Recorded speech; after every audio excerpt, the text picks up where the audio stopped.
And so that's what we're talking about all the time. We want you to recognize that you are not in this alone and never have been, and that you're not here being tested but supported, and that you're not here being challenged but inspired, and that once you just make that little adjustment and you just realize what kind of an emotional grid is there for you, and then you do your work, which is to tune in with it by deliberately reaching for things that feel good until you've practiced the vibration of it until it just comes easily to you, you'll ride on that high. And it's a high that most people don't live hardly ever, that you can ride all day, every day. It's a high that is as a result of you being focused in your time-space reality in a vibrational pattern that no longer disallows the fullness of who you are, so that the fullness of who you are, which includes you, and anyone that you've ever cared about, and anyone who's ever cared about you, which includes those you don't even know about. You have grandparents and their parents and their parents and their parents and their parents and their parents.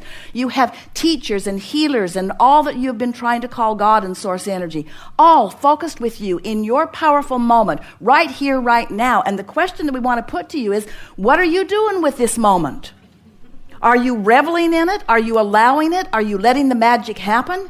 Are you letting the clarity come? Are you letting the vitality come? Are you letting who you are be in this moment?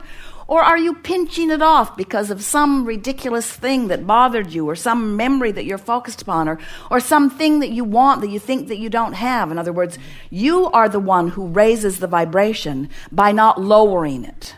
Okay. You are the one that allows the vibration to raise by not doing things that keep it from rising. It's like the analogy of the cork that we've offered you forever.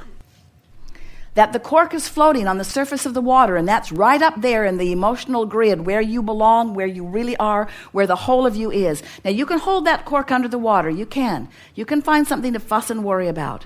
But when you let go of it, it's going to bob right up there to the surface, right where it belongs. And that's what you are describing.